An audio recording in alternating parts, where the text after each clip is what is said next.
Welcome to today's video. We are going to do a review of graphing quadratics, converting quadratic forms, characteristics, and transformations of our quadratic functions.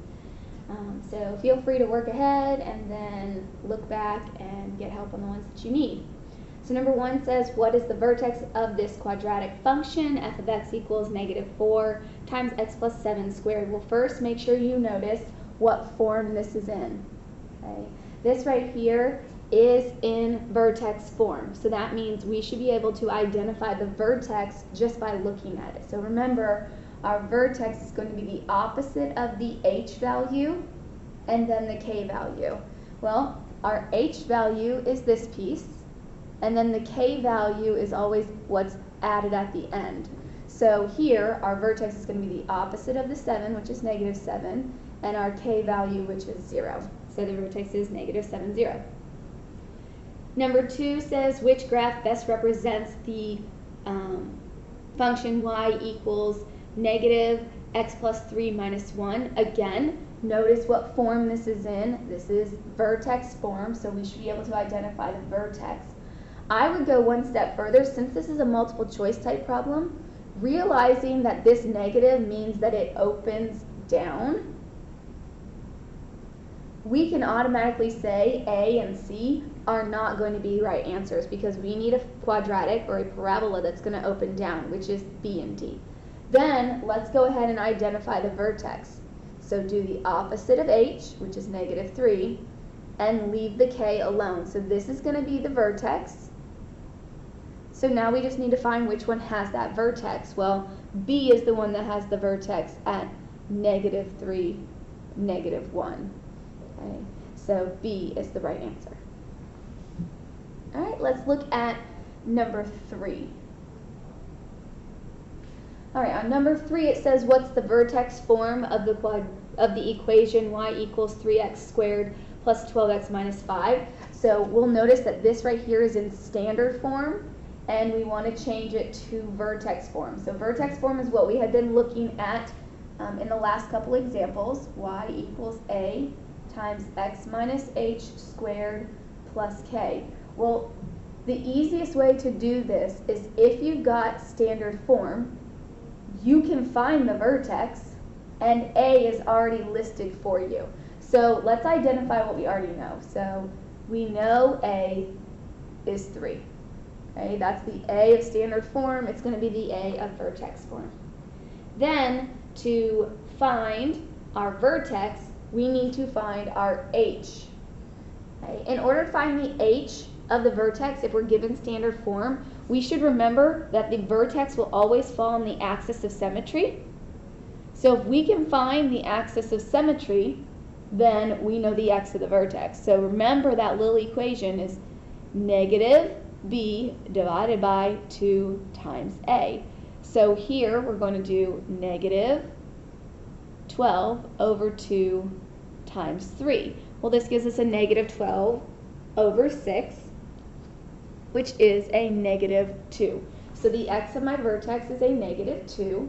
And to get the y of our vertex, you can either plug the -2 into the equation that you have for x, or you can use the table. So let me pull up my calculator and we'll use the table. Alright, so on my calculator, I'm going to hit table. I'm going to type in the function 3x squared plus 12x minus 5. And I'm going to hit enter. I'm going to tell it where I want to start. Well, I'm just concerned with when x is -2, what the y is. So I'm just going to put in a -2, hit enter all the way down, and we're going to get our table. It's going to tell us that our y is -17. So here I'll put -17 as the y. Now we have all 3 pieces that we need, so we just plug it right into our vertex form. So in place of the a, we put the 3. Then we've got our parenthesis, x minus h. So remember, we're taking this -2, and it goes in for h. But because of the negative in the equation, that means that the sign is going to change. Because if I have a minus negative, it turns positive. So this ends up being +2, close parentheses and square. And then the k is our y value of our vertex, just like it is, so -17.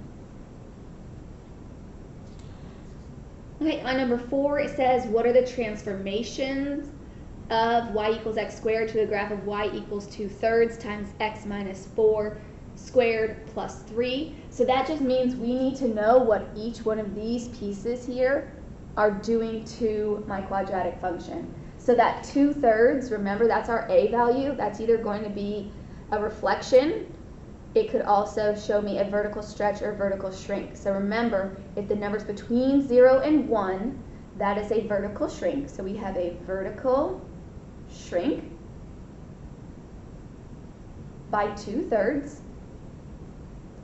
The minus 4 inside, remember that sign would be the opposite. So if we were talking about where the vertex is, the vertex would actually be at 4, 3, which means from 0, 0, it has moved 4 to the right and then up 3. Okay, so this 4 is really the opposite of what it looks like. So this is, we have shifted it to the right 4 and then up 3. Okay, and number 5 says, without graphing the equation, what characteristics can we tell? So there's quite a bit that we can actually tell from this. First off, we know where the vertex is.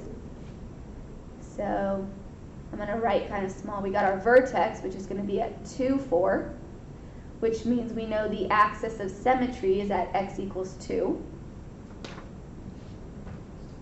Okay. Since we know that this is vertex form for a quadratic, we definitely know the domain.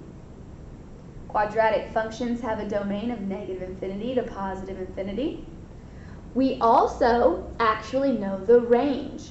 Well, that's a good question. How do we know the range? Well, think about this. Regardless, we know that our vertex of this is going to be at 2, 4, and it's going to open up. Okay? So that means we know that it's going to go left and right forever, so that's our domain, and our range is our y. So the lowest y that we're going to have is the 4, which is the x of the which is the y of the vertex, and then it's going to go up forever. So it's going to go from 4 to infinity. We know how this graph opens. This graph opens up because a is positive. Okay. We also know that our vertex is going to be a minimum. So we've got a minimum,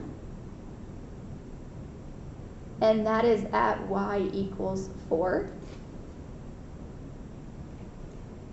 Okay, and then there's still a couple things that we know. We can talk about the end behaviors. End behaviors.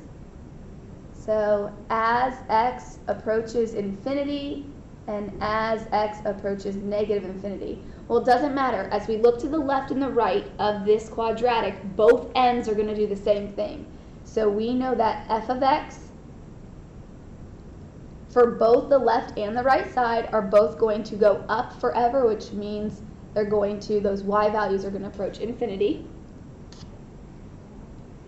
And then the last thing that we actually know is our increasing and decreasing intervals. Okay, so where are we going to increase and where are we going to decrease? Remember, this is talking about the slope. So look at this. If my axis of symmetry is here, this side of my function is decreasing, this side of my function is increasing. So it is changing from decreasing to increasing at the x value of 2. So it's increasing on the, it's decreasing on the left, so negative infinity, to the axis of symmetry at 2, because that's where it changes from down to up, and then it's increasing from the axis of symmetry and forever to the right, which is infinity. So there's actually a lot you can tell just by looking at the equation. All right, and number 6 here says, which equation matches the graph? Well, first recognize that all of these are in vertex form. They're in intercept form, which means we should know the x-intercepts. So look at this. My x-intercept is at 2 and 4. But remember, when we talk about intercept form, the equation said this, which means we should be doing the opposite sign. That's what the negatives mean. Opposite sign. So here, if we had a 2, we actually need a negative 2. And here, if we had a 4, we actually need a negative 4, or minus 4. So that would be D. All right. Moving right along, number 7, it says write the vertex form of the graph to the right. Again, making sure we know we're writing the vertex form, which means we need the vertex. Well, we can find that pretty easy. It's going to be -1, -4. And then we also need an A to write vertex. On here, the easiest way to find A is go from your vertex to the next whole line over. So if I go over to the next whole line and then go find where the graph is, then just count the slope from there, and that's going to give you your A. So here, A is going to be 1. So we can plug that in and say if A is 1, remember we're doing the opposite of the 1, which is a +1 squared, and then the K value stays the same, so -4. Okay. Number 8 says use the graph in problem number 7 to identify the intervals of increase and decrease. So this is where it's really important to remember that our function is going to change from increasing and decreasing at the axis of symmetry. So here we see that the left side is decreasing. That is going to change at -1, and then the right side of the function is increasing. So our decreasing interval is going to be the left side of the function, which is going to be all the x's on the left, which are negative, so -infinity to that -1. And then our increasing interval is going to be from the axis of symmetry and everything to the right, which are positive x's. All right. Number 9 says the graph of a quadratic has 2 roots. Please remember, roots, zeros, solutions, and x-intercepts are all the same. So please make sure you remember what all those words are. So that means I've got x-intercepts at 2 and 8. It says what is the axis of symmetry. So remember, it should be right in the middle. Right? If you don't have a graph to actually count out where the middle is, remember we're finding their average. That's the middle. So we add them together and divide by 2. So 8 and 2 is 10. Divide by 2. So our axis of symmetry is going to be at x equals 5. All right, let's look at number 9. Number 9 says, what is the range of the function shown to the right? So we're looking, now be careful, don't let these confuse you too much. They're in inequality notation, so we could write them as interval notation. This would be a closed bracket because of the or equal to, and then we would go to a 1. This one would be a -4 to a +4. This one would be everything bigger than -4, so -4 and bigger, and this one would be everything bigger than 1. Now, careful, because these ones are talking about x's and the other ones are talking about y's. And if we're talking about range, that means we can't be talking about x. Range is talking about y. So I'm going to go ahead and cross those ones off because I know it can't be those.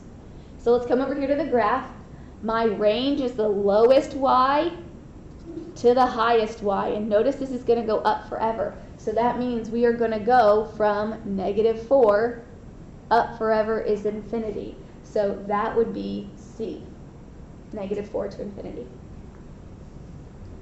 All right, I'm going to pause right here. I'm going to make a second video starting with number 11 and going through the rest of this. So join me in the next video.